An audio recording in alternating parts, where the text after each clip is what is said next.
A long time ago, the city of Mathura had a king named Kansa.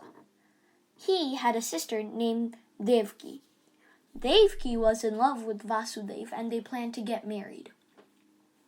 On the day of Devaki's wedding, a magical announcement roared from the skies. The voice said that Devaki's 8th son would kill Kansa. Everyone was surprised to hear that, most of all Kansa. He was filled with anger and fear. Kansa imprisoned Devaki and her husband Vasudev. He killed the first 7 children to be born.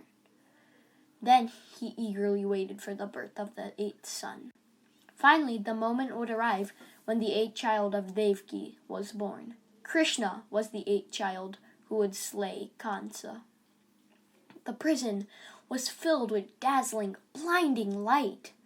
Another announcement was heard by Devaki and Vasudev. The voice said, "Vasudev, take Krishna across the river Yamuna to Gokul, kingdom ruled by King Nanda and his wife, Queen Yashoda. They had just given birth to a daughter. Exchange your son for the girl and return to the prison immediately. Do this before anyone comes to know about the birth of Krishna." Devaki was very sad to let her newborn son go, but she knew this was the only way to protect him from Kansa. She kissed goodbye to Krishna and asked Vasudev to hurry. Magically, all the guards fell asleep and the prison doors were unlocked. It was a dark and stormy night and the rain was falling as Vasudev exited the prison. He hurriedly walked away from Mathura and towards Gokul.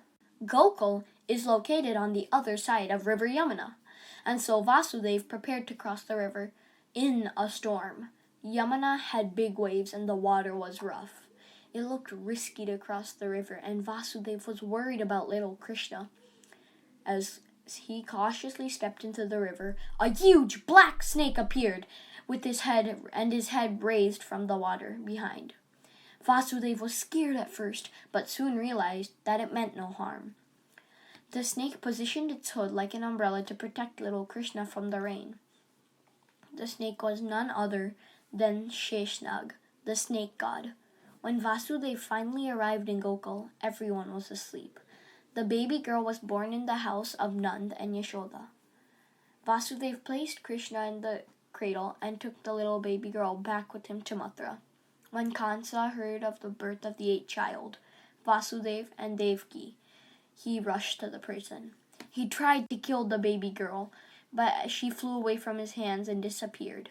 A divine voice announced to him that his end was near. The child who will end Kansa is born. Like the dark and stormy night in which Vasudev went to Gokul, we all have difficult times. This story inspires us to never lose faith and keep moving forward. Hindus celebrate the magical birth of Lord Krishna on the festival Krishna Janamashtami. Ask your parents to tell you more other stories of Lord Krishna. Goodbye. CultureDabba is a monthly subscription that teaches kids about India in a fun and educational way. Get your boxes today at CultureDabba.com.